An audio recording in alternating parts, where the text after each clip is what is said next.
les hablé desde la primera parte, la introducción de lo que es el sistema babilónico.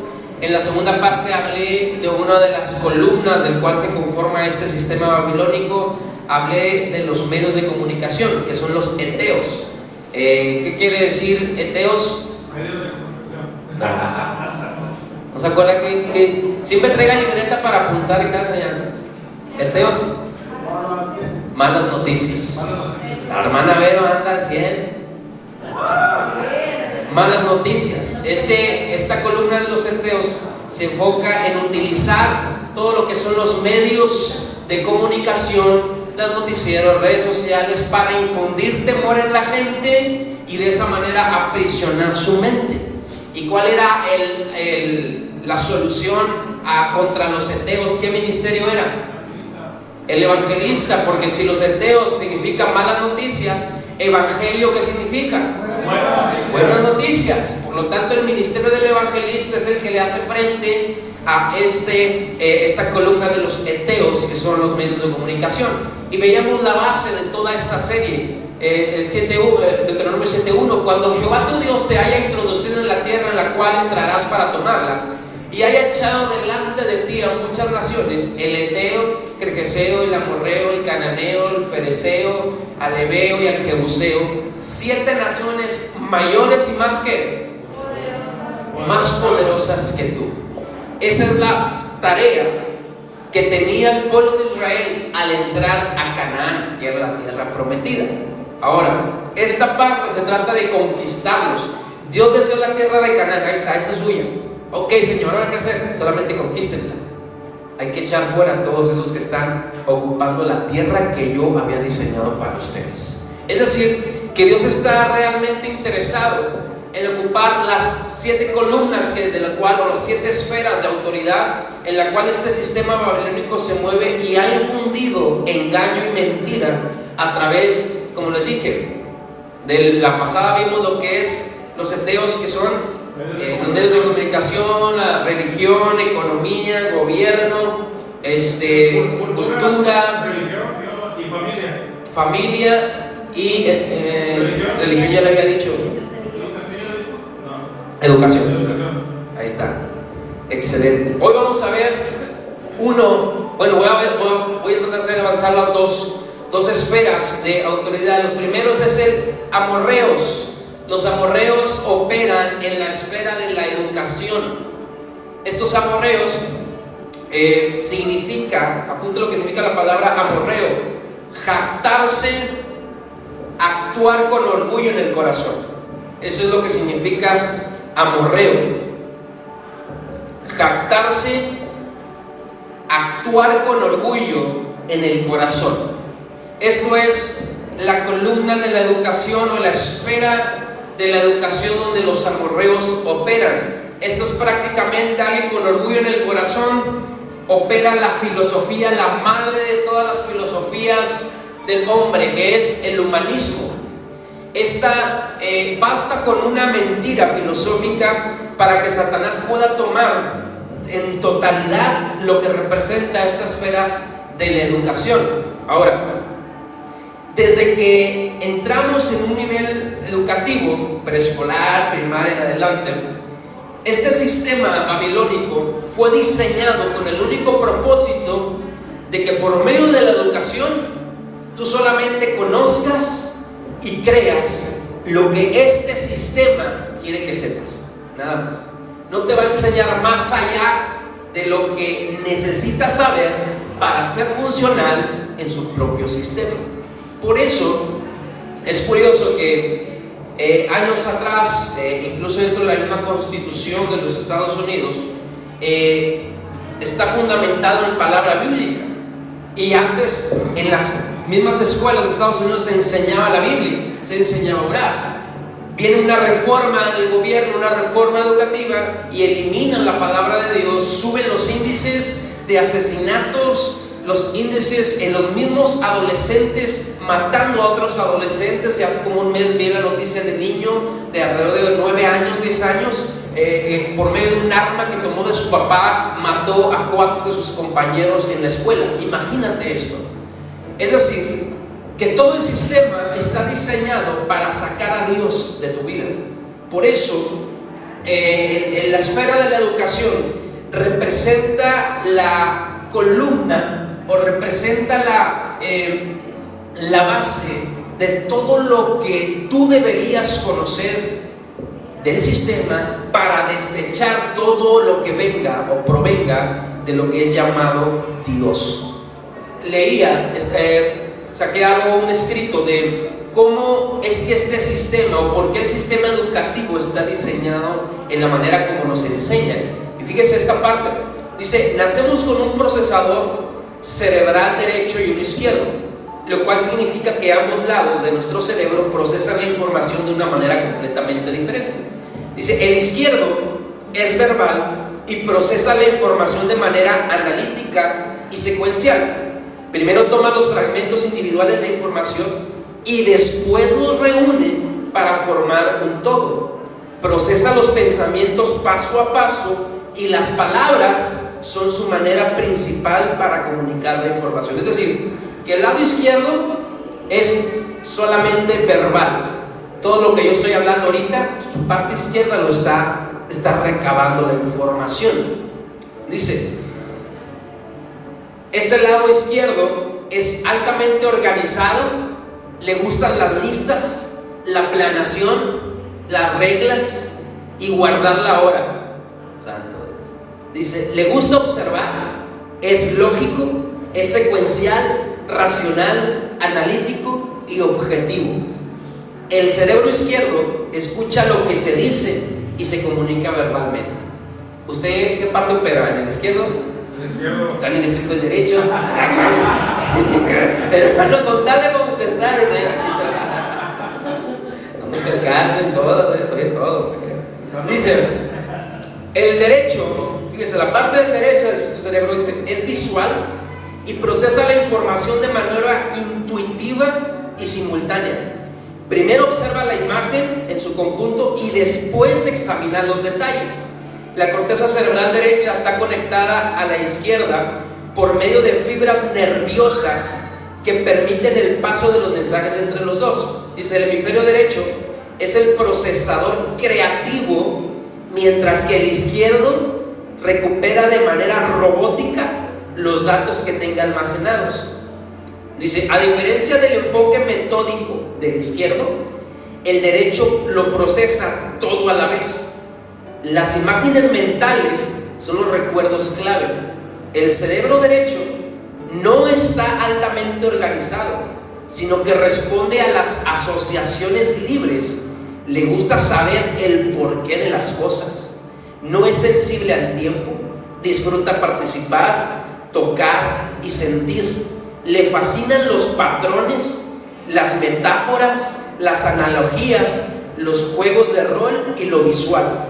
Puede ser subjetivo y aleatorio. También presta mayor atención a cómo se dijo algo y por ello ayuda a nuestra inflexión vocal y manierismos. Fíjese esta parte. Al entrar a la escuela, la mayoría de los niños procesan y piensan predominantemente con su hemisferio derecho. Es así como todos entramos. Desde niños, todos tenemos la parte derecha. Pero adivine cómo está fundamentado este sistema educativo. Dice: algo que cambia dramáticamente al poco tiempo de entrar a nuestro sistema educativo. Después de solo un par de años de educación formal, en más del 90% de los niños dominan la parte izquierda. Y para que al momento en que se gradúan de la escuela media superior, la cifra se eleva a más del 98%, operando únicamente el lado izquierdo. Este sistema educativo en el cual opera todo el mundo está enfocado en minorizar tu parte derecha, creativa, sentimental, empática, y que solamente operes en la parte lógica, racional. Casualmente, una de las ramas del humanismo es el racionalismo, en la mano del ateísmo y demás. Por eso, cuando nosotros estamos creciendo, pasamos por años en el sistema educativo, entra la mayor pregunta o argumentos en contra de la fe. Por eso, cada año, conforme pasa el tiempo, el sistema está continuamente reformando su propio sistema, entre comillas. No es para que sea mejor para tus hijos, es para que sea mejor para ellos. Por eso ahorita hay iniciativas propuestas dentro del mismo gobierno, donde hoy por hoy se pretende que desde un preescolar los niños puedan, el sistema meta en ellos, en su mentalidad, la duda de que no es realmente lo que son físicamente, sino que ellos pueden elegir si realmente, siendo niño, tú puedes ser mujer, y si eres niña, tú puedes ser hombre. Porque aquí ya no importa la biología, ni la anatomía, ni la lógica, sino que ahora impera la ideología basada en el humanismo. El humanismo, prácticamente la esencia del humanismo es que el hombre es el centro de todo. Esa es la esencia de la filosofía humanista. El hombre es el centro, fuera del hombre no hay nada. Y esa es la parte que busca sacar del lado todo lo que Dios representa. En pocas palabras, el hemisferio izquierdo tiene su vocabulario por las palabras, es analítico, es secuencial, a él le interesa qué es eso, mientras que al hemisferio derecho es por qué es eso y cómo se hizo eso. Esa es la parte de lo que es el hemisferio derecho y el hemisferio izquierdo. Esto lo puse o lo quise añadir para que ustedes sepan cómo este sistema educativo está operando. Ahora, algo curioso que pude notar, fíjese esta parte. Por lo común, las mujeres están constituidas de tal manera que puede costarles trabajo apagar la información proveniente del hemisferio derecho. Por ejemplo, fíjese esto: puede sentir algo con respecto a alguien, lo cual puede volver loco a su esposo, porque en él domina el hemisferio izquierdo. Los hombres suelen considerar la intuición como una función cerebral inferior, aunque es la manera perfecta de funcionar para la otra mitad del cerebro. Por ello, muchas mujeres tienen una mejor capacidad para las relaciones, ya que no pueden ignorar la información proveniente de su lado derecho, sin importar cuánto se esfuerce el sistema educativo de arrancarles esa facultad. Aunque el sistema educativo quizá haya intentado lograr que ella suprima su confianza en su intuición, más de las veces dependerá de ella en asuntos de relaciones personales. Al reprimir el lado derecho, una meta del principado demoníaco también ha sido reprimir a las mujeres al menospreciar sus capacidades mentales. Fíjese esto. ¿Sabe por qué la mujer por naturaleza es más intuitiva? La otra vez les explicaba, el hombre fue creado del polvo, pero la mujer fue creada en el Edén. Ella no fue creada del polvo. Dios creó a la mujer en una atmósfera 100% espiritual. Por eso, no sé si has escuchado, por ejemplo, antes cuando estaba adolescente, ahorita soy joven, pero cuando estaba adolescente, yo soy mi identidad, hermanos. Cuando era adolescente andaba para arriba y para abajo, andaba ya con amigos y todo, ya era de madrugada, y siempre la que se mantiene despierta en la casa, más que tu papá, pues siempre va a ser tu mamá. Y si no llegas, si tu mamá no se duerme hasta que tú llegas. Entonces me acuerdo que en varias ocasiones que yo llegaba de madrugada, porque andaba orando,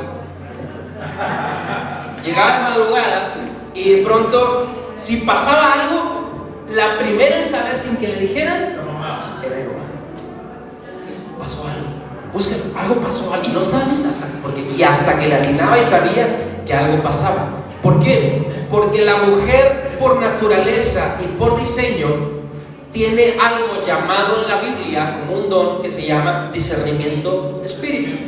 Entonces el discernimiento es un don nato que toda mujer trae por naturaleza, porque fueron creadas en el Edén. Tampoco es para que celebre, porque la primera en que cayó en pecar fue Eva, así que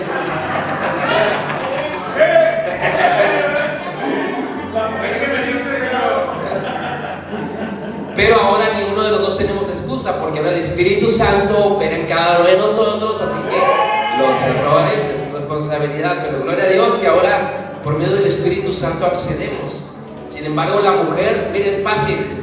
Mi esposa a veces, en varias personas que hemos conocido durante todos estos años, yo en lo personal, mi temperamento, ¿sí? Mi temperamento, soy cuando conocemos una persona, pues me gusta conocerla, no me voy a la primera, a la finta, lo que me dicen, simplemente la conozco y todo. Para que yo abra mi corazón a una confianza, es porque de alguna manera el Espíritu me lo muestra o porque conocemos los frutos ya de una persona.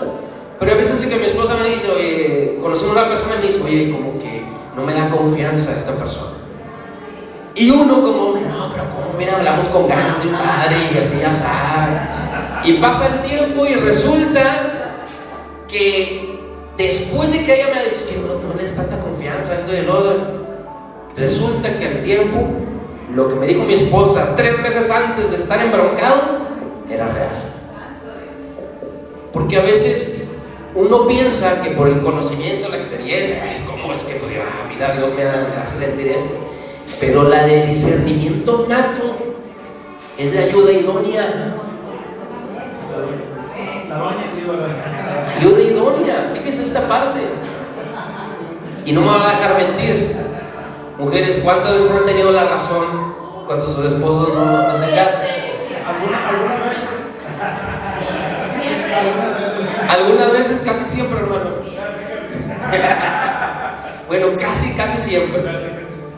Esta es la parte, el por qué de alguna manera ahorita hubo un boom de este movimiento feminista, donde hay un enfoque, bueno, hay un desenfocado objetivo y diseño de la mujer.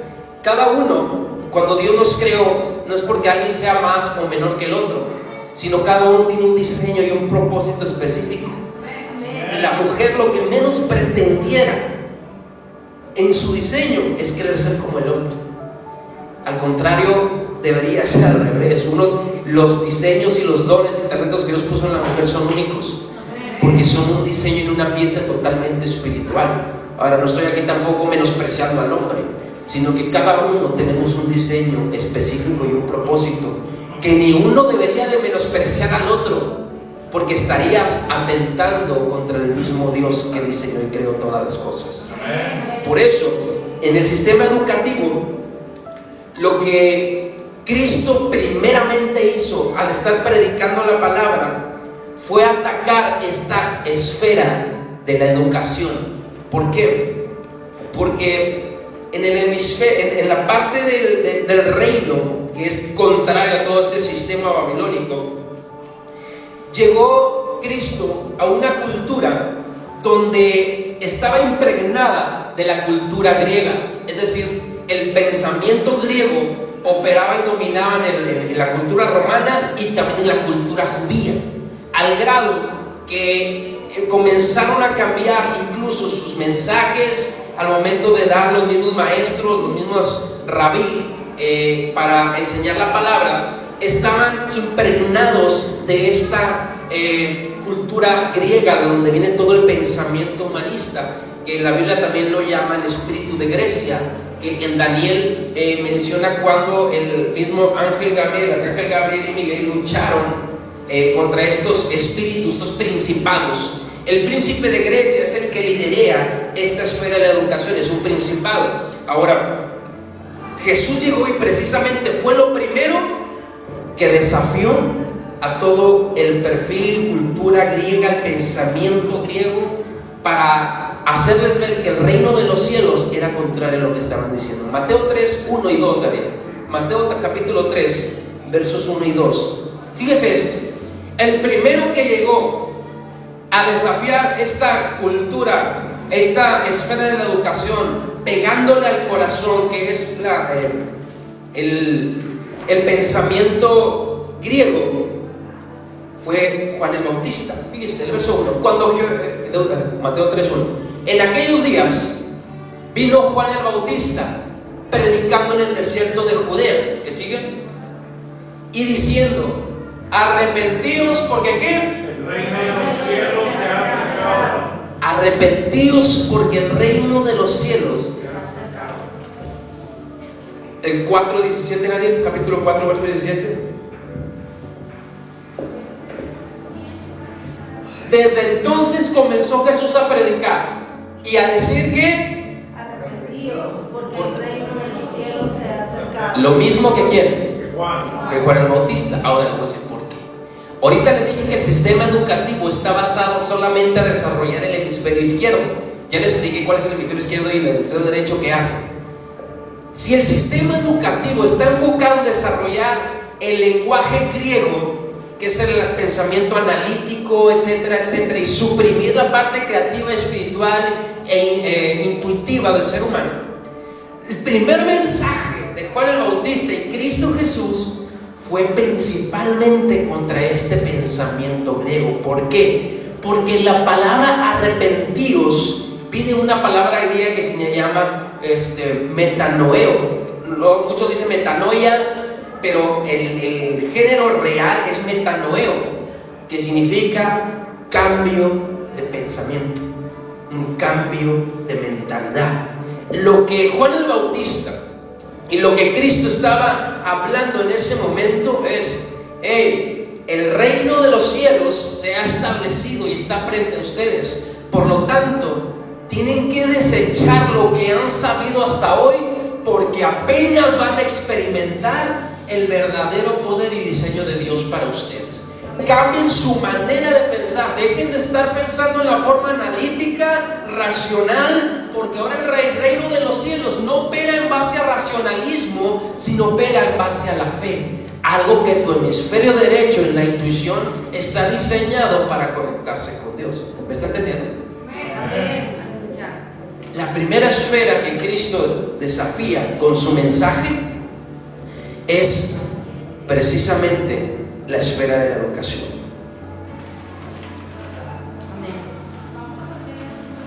Y Cristo no solamente llegó con un mensaje, ¿sabes lo que hizo? Fue demostrarlo.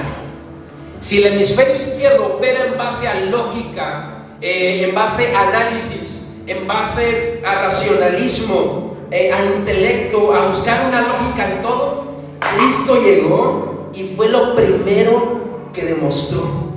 Fíjate cómo empezó a desechar el pensamiento griego de la gente, demostrándolo.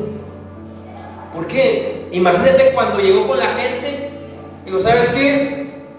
Tienes que empezar a desechar el pensamiento griego, porque a partir de hoy te voy a enseñar cómo 5 panes y 2 pescados pueden alimentar a 5,000 personas, sin contar mujeres ni niños. Te voy a enseñar cómo a través de mi palabra puedes pescar grandes cantidades de peces. Cuando le dijo a Pedro, ¿no? Ve a pescar, y hasta el barco se estaba hundiendo por la cantidad de peces, cuando una noche antes no podían pescar nada. Fíjate cómo Cristo desafía el pensamiento griego con la demostración, porque aún cuando Él mismo le dijo, te voy a enseñar cómo voy a ordenarles a las tormentas, y aún la tormenta va a disiparse.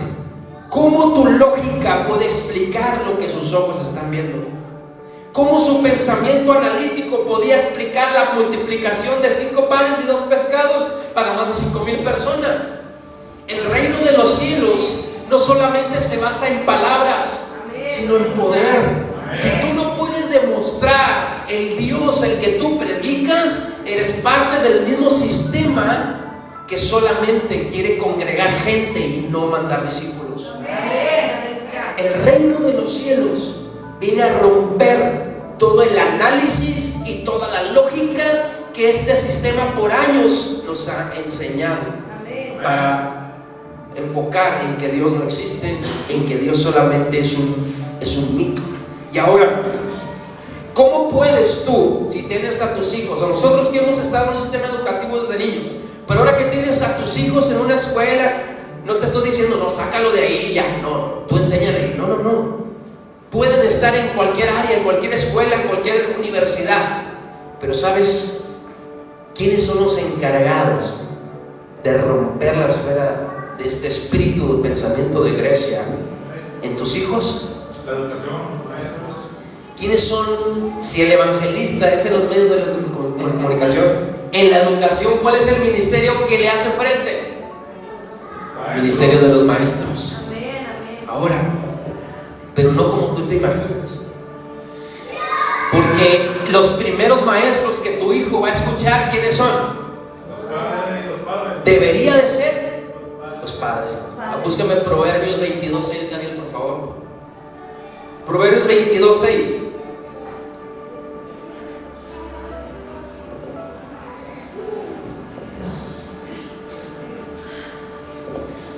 Instruye al niño en su camino, y aun cuando fuere viejo, no se apartará de él. Instruye. Ojo. ¿Cuál es la primera palabra? Instruye. La palabra instruir viene de la palabra hebrea chanak. ¿Cómo? Chanak significa estrechar, pero también significa estrangular. Esto es lo que significa la palabra instruye del hebreo chanak. Significa estrechar, pero también significa estrangular. Es decir, cuando instruyes al niño en la palabra, en quién es Dios, a la vez estás también eliminando toda la mentira del pensamiento griego, toda la mentira que este sistema ha estado basado en poder inculcar en tu hijo algo que no es real, algo que es mentira. Ahora, cuando Dios opera en los padres, nosotros desarrollamos se activa algo en ti como padre, que comienzas a desarrollar una responsabilidad, empiezas a desarrollar algo que solamente como padre y como madre puedes dar a tus hijos. Pero una de las las cosas más importantes que tú como padre o madre debes dar a tus hijos es la educación en base a la palabra de Dios. Me gusta dar mucho siempre esta parte.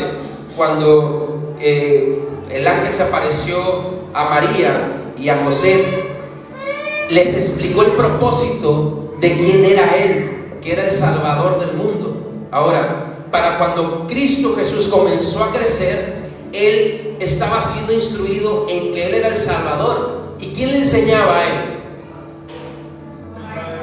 Sus padres. ¿A quién se le reveló el propósito de Cristo? ¿A Cristo o a sus padres? Todavía ni nacía Cristo y el propósito fue revelado a María y a José. Antes de nacer Sansón y ser lo que era, ¿a quién se le reveló quién iba a ser él? A sus padres. Por lo tanto, el propósito de sus hijos no es que ellos crezcan y que cuando crezca ya que conozca a Dios y que se le revele quién es Dios para su vida. No. Si tú le das ese papel al sistema babilónico, cuyo objetivo es desarrollar su hemisferio izquierdo y eliminar y erradicar de él todo lo que es Dios, este sistema lo va a hacer suyo y va a ser uno de los esclavos de este sistema en contra del reino de Dios. Por lo tanto, la responsable de saber el propósito para tus hijos eres tú solamente, como padre y como madre. Por eso, cuánta responsabilidad tenemos nosotros de no menospreciar las cosas espirituales, de no menospreciar el estudio de la palabra. Porque si desconocemos nosotros como padres quién es Dios o para qué nos creó Dios, imagínate, tus hijos van a andar improvisando por la vida y les va a ir como a nosotros,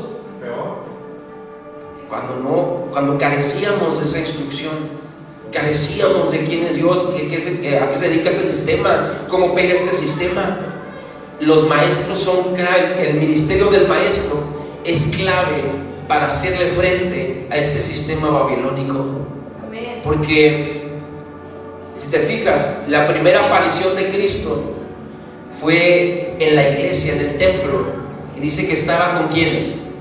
Con los rabís, los maestros de la Torá. Fue la primera aparición de Cristo a los 12 años, un adolescente, en esta esfera de la educación, con los maestros, enseñando la Torá. Dice que estos maestros se sorprendían de quién es este niño, porque sabe tantas cosas, que hasta hacía dudar a los mismos rabís de su propia educación, su propio conocimiento. Es clave que la aparición del ministerio de los maestros debe de operar desde la niñez en cada uno de tus hijos. Eso Eso es el primer ministerio al que se enfrentan, o con el que tienen experiencia todos nosotros, o todos tus hijos. Soy el ministerio de los maestros, porque tú eres el primer maestro de tu casa. Amén. Si dejas la educación de tus hijos al sistema, no te sorprendas de que va creciendo sin ningún interés acerca de quién es Dios. La otra vez te enseñé acerca de las generaciones. ¿Te acuerdas que te puse la generación de los Z, de los millennials, de los alfa? Que ahorita los de los alfa, estadísticamente, la generación los Z, digo aquí, no, la generación Z es de aquellos que tienen la parte de Dios, lo conciben como que un mito.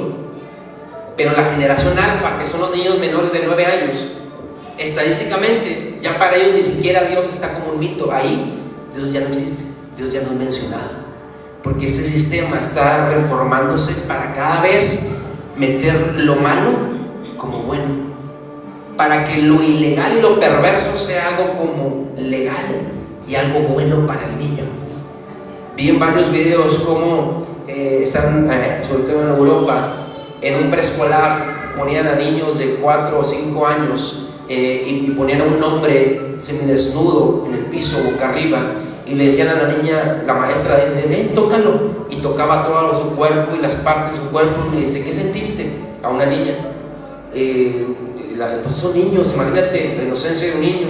Y le decía, tú puedes también lo que ese hombre puede tener, tú como niña, ¿quieres realmente sentirte como él? Y empezaban por medio de la psicología, empezar a confundir por medio de estas ideologías.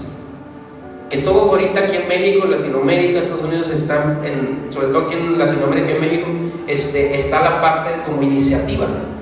Pero no te sorprenda que en poco tiempo esté ya como una ley, como una reforma, que es lo que siempre se ha pretendido.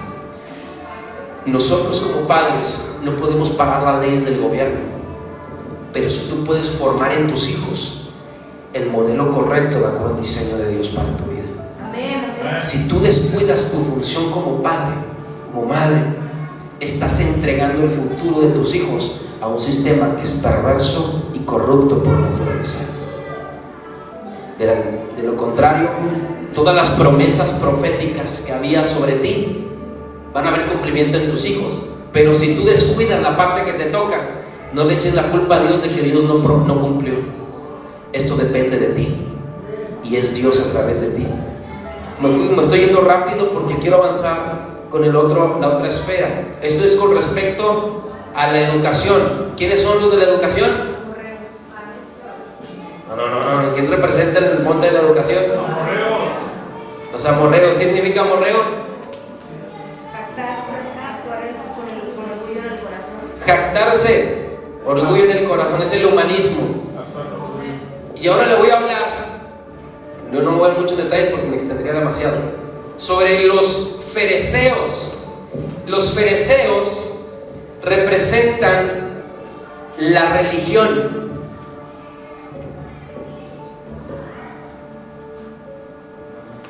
La religión.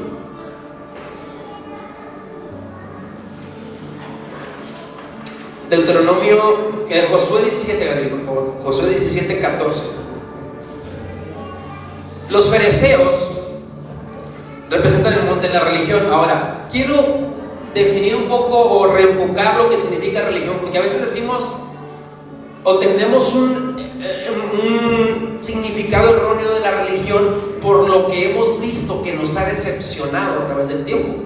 Pero la religión en su definición como tal es el servicio y la adoración a Dios o a lo sobrenatural. Eso es lo que significa religión: servicio y la adoración a Dios o a lo sobrenatural. Es decir, que la religión, la esencia de la religión en realidad es buena. El problema es que los seres humanos, con egoísmo y orgullo en el corazón, pensando solamente en sus propios intereses, han depravado la esencia misma. Por eso tenemos tantas religiones de todo tipo, e incluso dentro de las mismas religiones hay denominaciones. Por ejemplo, hablando exclusivamente ahorita de los cristianos, el cristianismo tiene a su vez muchas denominaciones. bautistas, apostólicos, pentecostales, metodistas, reformados, adventistas. Tiene un sinfín de denominaciones. ¿Por qué? ¿Por qué hay tantas denominaciones? ¿Por qué no simplemente decir cristianos? El problema, creo que les enseñaba el grupo 2 la semana pasada, desde el nivel 2, el cómo interpretar la palabra. Les hablé de lo que es la hermenéutica y lo que es exégesis. Y esta parte es la esencia o el problema de donde se ha malinterpretado una gran cantidad de versículos que lo aplican a su manera de ver, a su conveniencia, y de ahí nacen un sinfín de religiones y denominaciones. Pero en este caso, los fereceos, anote lo que significa fereceo. Fereceo significa habitante rústico y sin muralla. Habitante rústico y sin muralla. Vamos a Josué 17, 14 y 15. Dice: y los hijos de José hablaron a Josué diciendo: ¿por qué nos has dado por heredad una sola suerte y una sola parte, siendo nosotros un pueblo tan grande y que Jehová nos ha bendecido hasta ahora? El 15. Y Josué les respondió: si sois pueblo tan grande, subid al bosque y haceos desmontes allá en la tierra de los fereceos y de los refaitas, ya que el monte de Efraín es estrecho para vosotros. Esta parte comenzaron a habitar el pueblo de Israel en donde habitaban ya los fereceos. Ahora, lo que representan los fereceos de esta columna de la religión, la esencia es la idolatría. ¿Qué representan? La idolatría. ¿Por qué? Estaban en lugares altos. En los lugares altos era donde siempre se ponían altares a los diferentes dioses, Acera, Baal y demás, en los lugares altos. Y fue precisamente donde los fereceos ya habitaban. Los lugares altos representan la adoración. Por eso los fereceos representan la idolatría. Ahora, la idolatría despoja precisamente a cada hombre y a cada mujer de su protección, porque dice, el nombre significa sin muralla, significa que no hay protección, carecen de protección, y la parte de que sean habitantes rústicos significa que experimentan una provisión limitada, una escasez continua. Entonces, la idolatría es lo que da a estas personas, los deja sin protección y sin provisión. Esta es la esencia de los fereceos. Ahora, esta parte necesitamos ver, porque uno de los mayores efectos o estrategias de Satanás es mostrarse como un ángel, aún sabiendo que es un ángel caído. La Biblia dice que él se disfraza de luz. Así como es un demonio, él se disfraza de luz. La esencia de la religión, que es la esencia de la idolatría, es hacerte creer a ti que estás haciendo algo bueno, aunque espiritualmente estás cayendo y estás adorando algo que no es Dios. Le pongo ejemplo, puedo poner varios ejemplos. Hoy en día, sin irme a otras religiones, vamos a hablar de cristianismo. ¿Cuántas veces usted no ha conocido líderes, pastores, autoproclamadores profetas, autoproclamadores apóstoles, en los cuales en su nivel de autoridad hablan de la palabra de Dios, mencionan a Dios, pero que en su esencia no conducen a la adoración a Dios, sino que ellos quieren ser el centro de todo? Amén. Donde usan la palabra para manipular a la gente y sacar de la gente su dinero, su tiempo, sus recursos, usando la palabra de Dios para abusar de su fe. Esta esfera de la religión es el mismo, escucha bien, el espíritu del anticristo es el que opera en esta esfera de la religión. Es decir, no va a aparentar, porque el anticristo es todo lo contrario a lo que es Cristo. Cristo, si vamos a la esencia de la palabra, Cristo viene de la palabra griega Christos, que significa unción, Y la palabra hebrea para Cristo es el Mesías, que significa ungido. Por eso el anticristo es alguien que se opone a la unción. Por eso hoy en día lo que vemos en redes sociales, lo que vemos a través de los años en diferentes iglesias, es que aunque se predica la palabra de Dios, el enfoque y el propósito de este espíritu religioso es frenar la unción de Dios en ti. Es decir, obstruir la revelación de Cristo en tu vida. El propósito del espíritu religioso es que tú sepas los dogmas del templo, que tú sepas cómo vestirte cristianamente, el cómo hablar cristianamente, pero el que no conozcas a Cristo. Hace tiempo yo publicaba: conocer a Jesús lo obtienes por medio de información. Eso te da la religión. La mayoría de las religiones te dicen quién es Jesús, pero pocos te dicen quién es Cristo. Porque a Jesús lo conoces por información, pero a Cristo por revelación. Jesús es la parte histórica de la religión. Cristo es la parte viviente que resucitó y que trajo salvación por medio de su sacrificio y resurrección. Amén. Si Cristo no hubiera resucitado, entonces estaríamos con la parte de Jesús. ¿Y de qué serviría hablar de la palabra de un Dios que no resucitó? Por eso es importante discernir y distinguir cuando, aunque una iglesia que se llame cristiana y que tenga el nombre más espiritual allá afuera, si no hay frutos de Cristo en la vida de las personas, siguen viviendo una religión.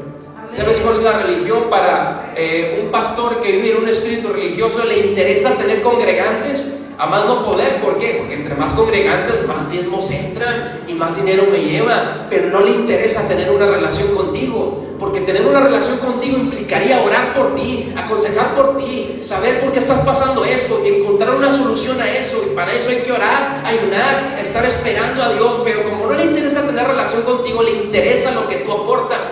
Por eso es más fácil para el espíritu religioso tener congregantes sin tener relación con ellos. ¿Por qué? Porque al tener relación con las ovejas, tú tienes que saber como pastor, saber cuál es el propósito que Dios ha dado a cada uno de ellos. Y si no hay relación, es religión lo que estamos viviendo. Amén. Todos estamos llamados a tener una relación con el Espíritu Santo. Amén. Porque el espíritu religioso quiere tener a los líderes como el centro de todo, en vez de que seamos solamente el puente o el enlace para conducirlos a Jesús. Amén. Ese es el diseño correcto, donde el pastor no es el centro, los líderes no son el centro, sino que Cristo es el centro de todo. Y que yo como pastor, tú como profeta, como ministro, como evangelista, como maestro, tú puedas, unidos, podamos transmitir a un Cristo, no que cada uno sea más grande que otro. Amén. No estamos realmente, alguien que camina bajo el espíritu religioso no le interesa que Cristo sea reflejado o revelado en tu vida. Para el espíritu religioso le conviene que tú no sanes emocionalmente. ¿A qué me refiero? Imagínate una persona con depresión, una tristeza profunda, ansiedad. No quiere que sanes, porque así herido sabe que te va a tener aquí todos los domingos. Sabe, no te va a enseñar a orar, ni te va a enseñar la palabra. Te va a enseñar a que cuando tengas problemas, háblame a mí, yo oro por ti. El espíritu religioso quiere que dependas de Él, no que dependas de Cristo. Porque cuando caminamos en el reino, lo primero que enseñamos es quién es Dios a través de las Escrituras, no a través de mi experiencia. El espíritu religioso no quiere que sanes, porque así te puede manipular. Si no sanas, eres manipulable. Si no sanas, dependes enteramente de esta persona. Y el espíritu religioso es experto en aparentar algo que no es. Porque aunque están en la religión hablando de Cristo, están estorbando a la unción de Cristo en tu vida. Por eso el espíritu del anticristo está gobernando totalmente esta área. Por eso el que va a relucir precisamente en la gran tribulación es el anticristo en carne y hueso. Ahorita opera en espíritu, pero viene un tiempo donde se va a mostrar en carne y hueso a toda la humanidad. Y 3 años y medio va a decir: aquí está la paz, tengo la solución para todas las naciones. Y va a haber un solo gobierno, una sola moneda, un solo lenguaje, como la Torre de Babel, un solo lenguaje, una sola moneda. No había más que un solo interés. Por eso la Torre de Babel es el símbolo de la división, pero fue una estrategia de Dios para volver a unirnos a todos, no por un lenguaje humano, sino por un mismo espíritu. Y este sistema babilónico sigue operando desde entonces, porque siguen queriendo llegar hasta el cielo a querer ser como Dios, robar la adoración a Dios. ¿Y quién crees que le hace frente a este espíritu de la religión?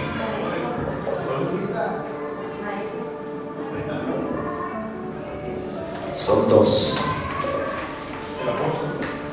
Son dos que le hacen frente. Los hijos de No te hacía mención. Miren, déjenme pongo acá.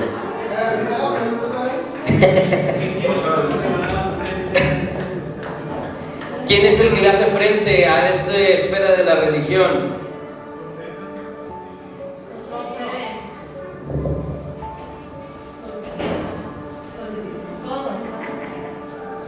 Miren, los hijos de Dios. Juan 4.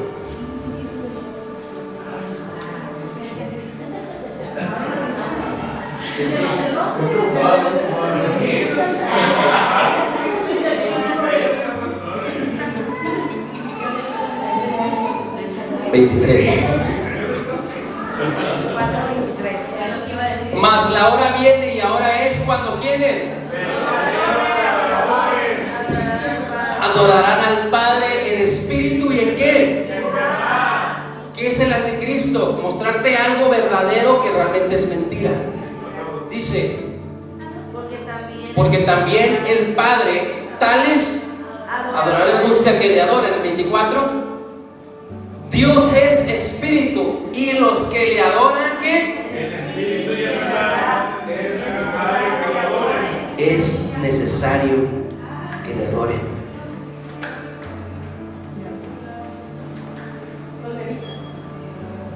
Los adoradores, pero también en Ezequiel, si mal no recuerdo, es el 33. En Ezequiel 33 están los otros, vamos por el versículo. Los adoradores y los atalayas, o sea, los intercesores, son los que están posicionados en autoridad para hacerle frente a esta esfera de la religión, a este espíritu del anticristo. Los verdaderos adoradores y los atalayas. Amén, aleluya. Amén.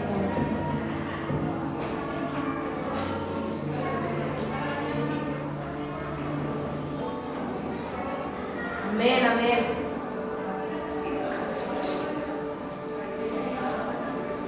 El Espíritu Santo es clave en todos los ministerios para poder hacer frente a cualquiera de las esferas en las cuales están representadas este sistema babilónico. Pero el Espíritu Santo, creo que ya lo he mencionado, pero se lo voy a repetir y a lo mejor lo voy a dar más resumido. La manera en cómo el Espíritu Santo se manifiesta en la iglesia es a través del carácter de Dios. ¿Cuál es eso? El carácter de Dios son los frutos del Espíritu Santo. Amén, amén. En el poder de Dios. ¿Cuál es el poder de Dios? Los dones del Espíritu Santo. Amén. Y en la estructura de Dios, que son los ministerios, en Efesios 4. Estas tres son las manifestaciones del Espíritu Santo en la iglesia. Por eso, estas tres bases, que es el carácter de Dios, que es por los frutos del Espíritu Santo, el poder de Dios, que es por los dones del Espíritu Santo, y la estructura de Dios, que es por los ministerios que Cristo estableció. para la iglesia.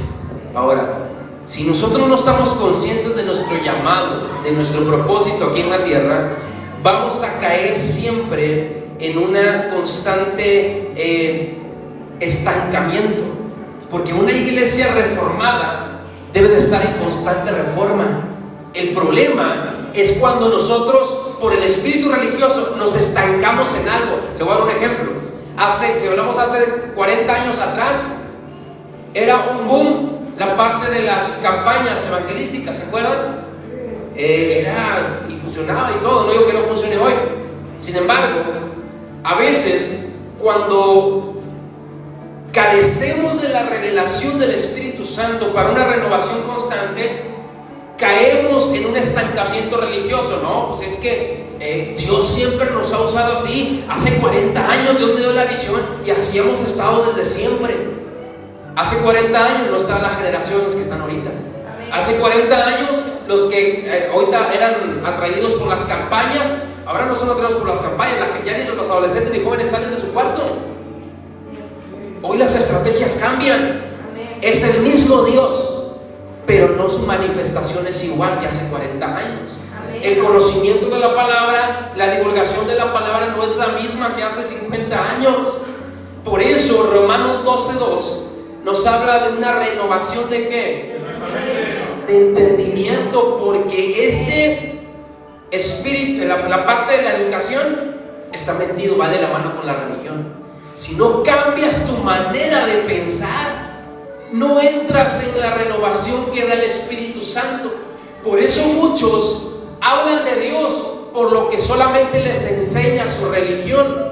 Soy cristiano porque mis papás son cristianos. Soy católico porque mis papás son cristianos. Soy testigo de Jehová porque mis abuelos eran testigos de Jehová. ¿Y tú cuándo has tenido una experiencia real con Dios?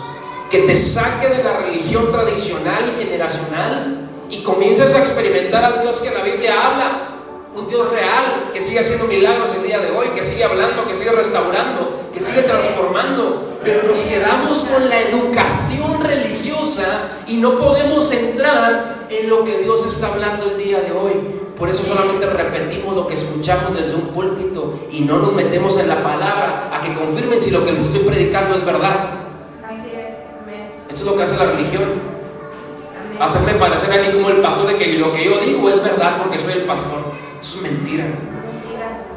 Ese es el hombre queriendo gobernar sobre todos ustedes. Eso es el espíritu religioso queriéndose imponer Amén. para venderles algo que es mentira como verdad, solamente porque utilicé 2, 3 versículos. Amén. ¿Sí me está entendiendo? Amén. Ahora todos me dijeron, pastor, se me hace que usted no quiere que venga gente nueva, nomás está tirándole a todos. ¿No quiere que haya multitud? Háblenles bonito para que se llene la iglesia. Miren, Cristo hizo milagros a multitudes. Amén. Cristo sanó a ciegos, levantó paralíticos, y aún así se quedó solo cuando lo agarraron y lo encarcelaron. Amén. Amén. El evangelio no se distingue por la cantidad de multitudes que te sigan, sino Amén. de saber que lo que estás haciendo la voluntad de Dios, aunque te quedes solo en el camino. Amén. No es nuestro interés llenarnos de gente solamente por llenarnos, sino formar discípulos que enseñen correctamente quién es Cristo a través de las Escrituras. Amén. Porque de religión y de religiosos estamos tan llenos y sinceramente estamos hartos. Amén. ¿Cuántas veces es imposible conocer a Dios porque hay tantos protocolos del espíritu religioso que solamente los líderes son los que tienen la verdad, que solamente los pastores son los que tienen la verdad absoluta, y aunque te enseñen algo malo, aunque te lastimen, aunque te hieran, aunque te ofendan, aunque te humillen, no puedes decir nada porque son los pastores? Ese es el espíritu religioso que nos han enseñado durante años y años y años. Y no digas nada porque es el pastor, no digas nada porque es el cura, no digas nada porque es el líder. Cristo vino a derrumbar todas esas estructuras que este sistema babilónico se ha empeñado en formar desde niños esclavos para su propio sistema. Así es. ¿Por qué la parte de la educación no te enseña a emprender, a crear o algo? No, quieren que seas esclavo de su sistema para tenerte empleado, trabajes 40 años, te jubiles a los 60, 65 y apenas ya cansado, ya de edad avanzada, comienzas a disfrutar de una pensión que te va a durar si acaso un año después de que te jubiles, porque puede que te dé un infarto y ahí quedes. Te mantiene ocupado en una empresa todo el tiempo, te mantiene ocupado en un negocio todo el tiempo, para que nunca te enfoques en cuál es la voluntad de Dios para tu vida, para que nunca tengas tiempo de buscar a Dios, para que nunca tengas tiempo de nada, porque el domingo es de la familia, como ir a la iglesia, trabajo toda la semana, y para ir a la iglesia el domingo no, eso es de la familia. Es el sistema que te está solamente adoctrinando. El sistema educativo, ¿sabes que tomó también la parte de la salud? En 1948-47, si mal no recuerdo, se estableció una reforma en la educación de la medicina, donde a partir de ahí, todos los que estén interesados en desarrollar una carrera en la medicina, tienen que solamente basarse en lo que el sistema educativo de la medicina quiere que sepas. Es decir, solo los medicamentos son la solución para la gente. Cuando antes de esos años, la educación de la medicina estaba basado en su mayoría en productos naturales, en los alimentos correctos. Pero ahora, desde que, si mal no recuerdo, Rockefeller, no me acuerdo quién, no es el otro cuate, no me acuerdo el apellido. Ya saben que son 7 familias de los que controlan el mundo, ¿no? Se me fue el apellido. Los Rocha no, son otros. Ellos compraron todo lo que son o financian toda la educación de las medicinas, educación de los doctores y carrera de medicina, de tal manera que ellos no pueden salirse de ese protocolo que han establecido y no pueden recetar más allá de lo que su formación académica medicinal les ha enseñado. ¿Por qué? Porque, si no sabías, todos los medicamentos están diseñados no para curarte, es solamente para aliviar tu dolor temporal. Ningún medicamento te quita la enfermedad. El sistema está diseñado para que con los medicamentos tú te hagas más dependiente de ellos y estés consumiendo lo que la industria farmacéutica te dice que debes de consumir. Por eso, todos los alimentos, ahorita casi el 100% están contaminados. Hay un contaminante que va a afectar, va a activar la diabetes en ti, va a activar la obesidad en ti, va a activar otras áreas en tu cuerpo que van con el único objetivo de dañarte y te hagan dependiente del sistema y estés consumiendo medicina que te va a hacer esclavo durante todo el tiempo. Hace unos años, por ahí en 2003, un cuate compró la patente del medicamento para los que tienen SIDA. En el 2003 él compró esa patente. Al mes de comprar la patente, antes de comprarla, el medicamento para los de SIDA costaba como $53. Cuando él compra la patente, al mes ese medicamento lo ponen en $750. Es decir, hoy en día cualquier persona millonaria puede comprar cualquier patente de la medicina que está dentro del mismo sistema, y el único objetivo es perjudicar a las personas ya enfermas. ¿Por qué? Las que son una carga para la sociedad se enfocan en eliminar esa carga a solamente los que son productivos para el sistema. ¿Qué pasó con la pandemia? ¿Cuál fue el sector más vulnerable en edad que se fue? Los de la tercera edad. Reducimos las pensiones, dice el gobierno. Agarraron recursos. Fue algo que no esperábamos. Sí, claro. Todo está perfectamente planeado. Todo tiene un propósito. ¿Cuál es el papel de la iglesia? ¿Se va a asustar por lo que vengan las noticias? No. ¿Va a caer en temor? Oh, ya se va a caer el mundo, vamos a encerrarnos. No, la iglesia está diseñada para que aún en las puertas del Hades ni siquiera prevalecerá en la desconfianza. Puede estar afuera todo el caos, pero aquellos que conocen a Cristo saben perfectamente su función de predicar sanidad aunque haya enfermedad, de predicar resurrección aunque haya muerte por todo el camino. Estamos llamados a ser luz en las tinieblas. Pero usted no va a poder brillar, usted no va a poder saber qué es luz si se mantiene solo con los de la luz. Usted se va a dar cuenta que es luz estando en plenas tinieblas. ¿Sabes por qué dice la Biblia que también somos la sal de la tierra? Antes no había refrigerador en aquel tiempo. Y el lenguaje, según la cultura romana, le pagaban a los judíos y les ponían salario, porque les pagaban con sal. Por eso de ahí viene la palabra salario. Les pagaban con sal. Esa sal era utilizada para preservar la carne y los alimentos, porque antes no había refrigerador. La sal era usada para preservar todos los alimentos. Por eso Cristo, cuando les dijo ustedes son la sal de la tierra, lo que Cristo está diciendo, ustedes son la respuesta para preservar la sociedad de este tiempo. Amén. Somos la respuesta para esta sociedad que no se pudra, que no caiga en ese nivel de perversión. Pero si no hacemos nuestro trabajo, a quienes van a pedir cuentas de saber la verdad y no proclamarla, somos nosotros. Amén, amén. Amén. Amén. Ya no le gustó tanto esa parte, ¿verdad? ¿Cómo tantos amén?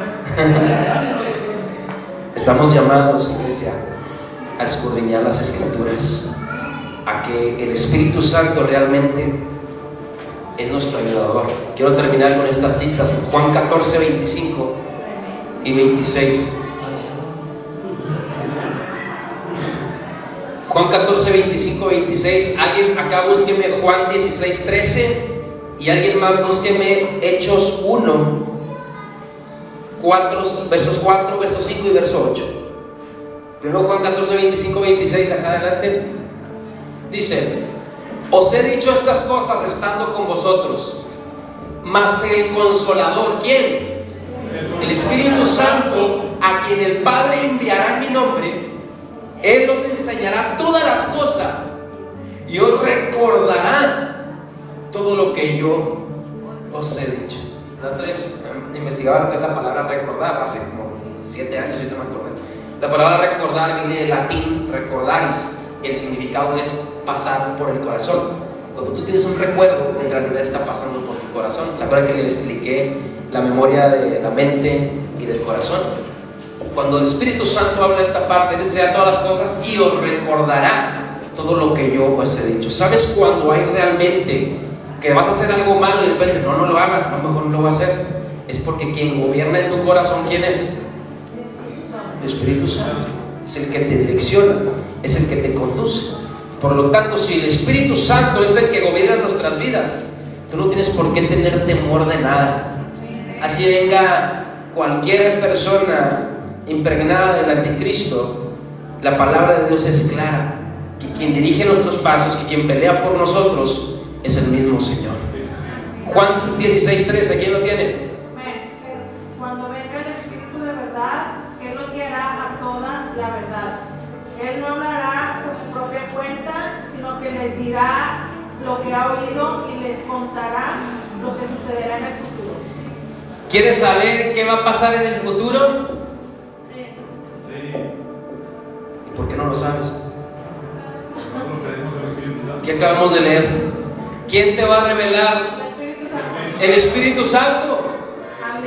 Usted no tiene que andar corriendo detrás de profetas para que le suelten una palabra, que andar por los adivinos, que me leen las cartas, que a ver qué signo soy. No, es que yo soy así porque el signo de Acuario es así. No. Tu diseño, tu identidad está en Cristo. Y todo lo que quieras saber en el porvenir está por medio del Espíritu Santo. Pide, clama. Él nos va a direccionar a toda verdad, a toda justicia. Hechos 1:4 y verso 5. Y estando juntos, les mandó que no se fueran de Jerusalén, sino que esperasen la promesa del Padre, la cual les dijo: oísteis de mí, porque Juan ciertamente bautizó con agua, mas vosotros seréis bautizados con el Espíritu Santo dentro de no muchos días. Pero recibiréis poder cuando haya venido sobre vosotros el Espíritu Santo, y me seréis testigos en Jerusalén, en toda Judea, en Samaria y hasta lo último de la tierra. Satanás es el quien pelea enérgicamente contra nosotros, porque operamos no por voluntad propia, sino porque el Espíritu Santo es el que habita en nosotros y nos capacita para destruir toda obra de Satanás. Necesitamos estar llenos del Espíritu Santo. Aquí no importa qué tan inteligentes seamos, qué tantas sean nuestras capacidades o qué tantas debilidades tengamos. Es por el Espíritu Santo el que vamos a poder obrar y cumplir el propósito para el cual fuimos llamados. Ponte de pie, por favor.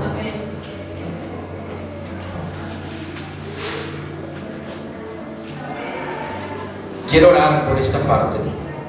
Muchos han sido lastimados por la parte del espíritu religioso, donde a lo mejor en tu buena intención buscabas servir, buscabas adorar, buscabas ayudar, pero a lo mejor tu preparación y conocimiento teológico no era de la altura del líder religioso, y a lo mejor dijeron que pues tú no eras realmente alguien que necesitaba la congregación.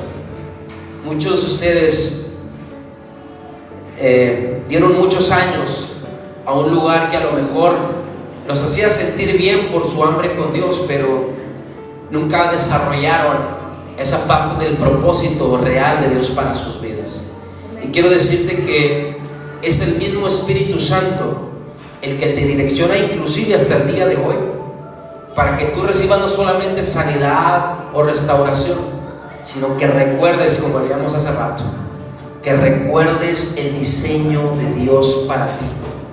Tienes talentos, tienes dones, tienes ministerio, tienes un propósito en el cual Dios es el más interesado en que lo cumplas.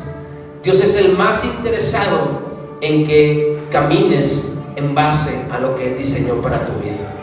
Así que cierra tus ojos y quiero que en tus palabras puedas pedirle a Dios y puedas conversar con Dios de que te revele cuál es ese diseño que Él creó para ti, que te revele cuál realmente es el propósito de Dios a tu vida hasta este momento. Padre, en el nombre de Jesucristo te doy muchas gracias, porque es a través de tu palabra, es a través, Señor, de ti, en el cual podemos realmente caminar en cumplimiento, caminar con una convicción y seguridad de lo que tú has escrito en tu palabra para caminar en el diseño correcto. Espíritu Santo, quiebra toda estructura religiosa en nosotros que estorbe a la unción que tú quieres darnos. Quiebra, Señor, toda estructura educativa, analítica y racional que a consecuencia de la educación de este sistema ha impedido el que nuestra fe sea desarrollada. Señor, ayúdanos para que como iglesia conozcamos nuestro diseño y nuestro propósito en estos tiempos, que podamos establecer, Señor, principios, pero también demostrar con poder el Dios al que servimos. Que el reino de los cielos no solamente consiste en palabras, sino en poder. Ayúdanos, Espíritu Santo, que así como en Hechos, Señor, podamos ser llenos de tu presencia y caminar con integridad, convicción y sobre todo tener clara nuestra identidad y la meta a la que proseguimos. En el nombre de Jesús, que seamos hombres y mujeres, Señor, con revelación, hombres y mujeres que no son víctimas del sistema, sino que son de aquellos que trastornan ciudades, aquellos que trastornan, Señor, mentalidades, aquellos que trastornan naciones completas, llenas del poder de ti, Espíritu Santo. En el nombre de Cristo Jesús, toda gloria, honor y alabanza sean solamente para ti, Señor Jesucristo. Amén y amén.